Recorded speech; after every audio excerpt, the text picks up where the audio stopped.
Over a year ago, I wrote one of my most popular blog posts ever.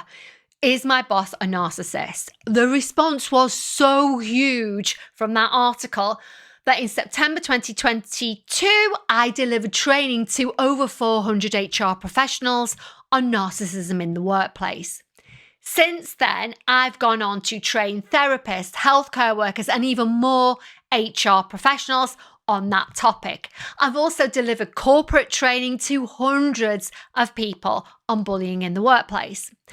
Now, some of you may be thinking, I'm a bit tired of this topic. She keeps banging on about it. However, I get at least half a dozen or more messages every week from people thanking me for raising awareness and keeping this issue in the limelight. Because I keep finding myself saying the same things repeatedly, I've decided to record some of my training, making it available on YouTube. So over the next couple of weeks, I'm going to be releasing 4 videos under the title, Is My Boss or Coworker a Narcissist? Narcissism in the workplace. I will leave the link because I've already released a couple. I'll leave the link to the series in the description below and also at the end of the video. To commemorate the release of my new series, which I am really actually quite excited about, I thought I'd reissue my popular Is My Boss a Narcissist article as a video for the first time.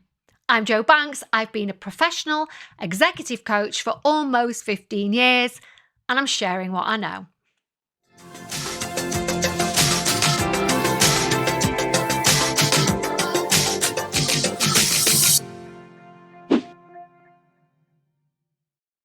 Is my boss or coworker a narcissist? I am fascinated by what makes people behave in a way that deliberately harms another with seemingly little or no conscience, with the effects on the victims often being profound and long-lasting. Sadly, there are people with varying levels of antisocial personality disorders all around us, ranging from borderline personality disorder to narcissists, sociopaths, and ultimately psychopaths, with a myriad of layers within each. However, they all share similar traits, which I am going to discuss in this video. If you're unlucky enough to find yourself in the firing line from one of these people, it's hard to make sense of what's going on. You may even think it's you, and at least that's what they want you to believe, and you might even end up blaming yourself. In extreme cases, the effects can be severe and long-lasting, affecting a victim's mental health, resulting in stress, anxiety, low confidence, and low self-esteem for many years to come. I regularly get asked, what's the difference between a narcissist and a psychopath? In all honesty, not that much. However, there is one main difference. Narcissists have low self-esteem and have developed negative traits to compensate. Psychopaths do not. Traits of a toxic personality. The Hare Psychopathy Checklist is a diagnostic tool widely used to rate a person's psychopathic or antisocial tendencies. Whilst I don't recommend trying to diagnose someone yourself, it can be helpful to understand the traits of such people. Let's go through them. Number 1, glib and superficial charm. Number 2, grandiose, exaggeratedly high estimation of self. Number 3, need for stimulation. Number 4, pathological lying. Number 5, cunning and manipulativeness. Number 6, lack of remorse or guilt. Number 7, shallow affect, superficial emotional responsiveness. Number 8, callousness and lack of empathy. Number 9, parasitic lifestyle. Number 10, poor behaviour controls. Number 11, sexual promiscuity. Number 12, early behaviour problems. Number 13, lack of realistic long-term goals. Number 14, impulsivity. Number 15, irresponsibility. Number 16, failure to accept responsibility for own actions. Number 17, many short-term marital relationships. Number 18, juvenile delinquency. Number 19, revocation of conditional release. And number 20, criminal versatility. Narcissistic red flags. Following are some of the most common red flags you may witness with a narcissist in a work-based setting. Number 1, they have an inflated view of themselves and their abilities. Narcissists don't have the same view of the world as the most of us. They consider themselves to be elite and above everyone else, and so the same rules don't apply to them. They seem to lack basic human kindness and empathy. Lack of empathy is a real giveaway. They behave in a way that makes you think that they know more and are of a higher status than you are, even when they aren't. Number 2, they put you and others down. Narcissists take great enjoyment in putting other people down, making them the butt of their jokes and undermining them at every opportunity. They will often employ passive-aggressive techniques. When you attempt to call out their behaviour, they will say things like, "I'm only joking, don't be so touchy, you just don't get my sense of humour." There's a term we use for this: gaslighting.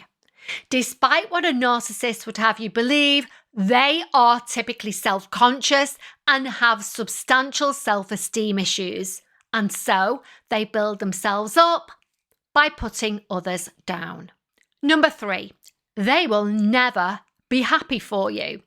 A narcissist will never be happy for you and will likely only congratulate you if it makes them look bad if in front of someone else if they don't, especially if they perceive the other person to be of higher status than them. They may even give you a backhanded compliment, such as, they'll say something nice followed by something mean. Your success will hold a mirror up to them, making them feel jealous and inadequate. Envy is a main driver for narcissists. Number 4, they will take credit for your achievements. As I've already mentioned, narcissists are never going to give you praise and will have no issue whatsoever in accepting credit for your achievements whenever they can get away with it.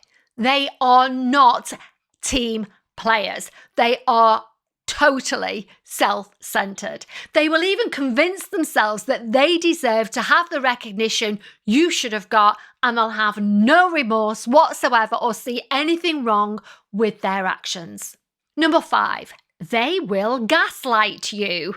Gaslighting comes from the 1940s film of the same title, where a husband slowly tries to drive his new wife mad by playing psychological tricks on her.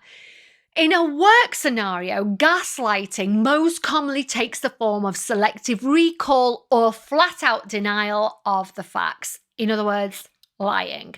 Narcissists want to avoid taking accountability for their actions at all costs, and they'll use gaslighting as an effective tool to deflect attention away from them and their inappropriate behaviour. Unfortunately, it will leave the victim feeling confused and unnerved, and over time can have catastrophic effects on morale and self-esteem. In isolation, this type of behaviour may not seem like a big deal. However, it's a huge red flag if it occurs repeatedly. Number 6, they lie without conscience. One of the main traits of narcissists is lying. They have absolutely no issues with it, which can be really alarming for those around them. For many, as soon as the lie comes out of their mouth, it becomes their truth, and they will argue black is white to maintain their stance. Again, it's important to note that narcissists will do whatever it takes to avoid accountability and they have zero conscience about it. Number 7, they have no empathy. Empathy is interesting because many narcissists can actually mimic it when doing so works in their favor. However, in reality, they don't have any. They don't care what they do or who they hurt. It's of no consequence to them as long as they get their needs met. Again, it can be really alarming for their victims, who are often left confused about their abuser's general lack of human emotions. The wrap up. It's important to note that we can all have elements of these behaviours in certain situations. That doesn't make us narcissistic. However, where you see a number of these traits repeated regularly in a person, and where you see it coupled with the narcissistic abuse cycle that I talk about in more detail in my mini-series, which I'll tell you about in a minute, you should be wary. In addition, all genders can be narcissistic, although research suggests that it's more prevalent in those whose birth gender was male or is male. Becoming the victim of somebody with an antisocial personality disorder, or even just lots of those traits, whether at work or in a personal relationship, can make you question everything about yourself and your place in the world. I know, unfortunately, I've had narcissists weave their way in and out of my life since childhood. And I've seen hugely successful people become a shadow of their former selves following narcissistic abuse. So it's really important to be aware of what's happening. As I always say, knowledge is power. Awareness is everything. What next? For a free copy of my Narcissism in the Workplace fact sheet that goes along with the mini-series and the information I've shared with you today, click the link in the description. And if you haven't started watching my Narcissism in the Workplace mini-series, again, click the link at the end of the video, or I'll leave it in the description below.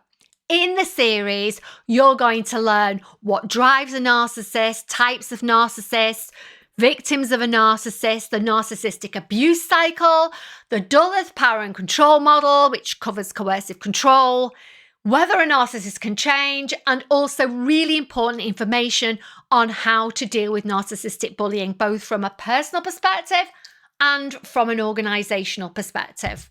If you have any questions that you'd like me to answer regarding narcissistic abuse, please leave them in the comments section below. I'm going to be doing a video answering questions really soon. I've been having lots flooding in, so I'm going to do a separate video just on that. As always, please remember to like, subscribe, and hit that notification bell so that you don't miss any of the new episodes as I release them. As always, thanks for watching.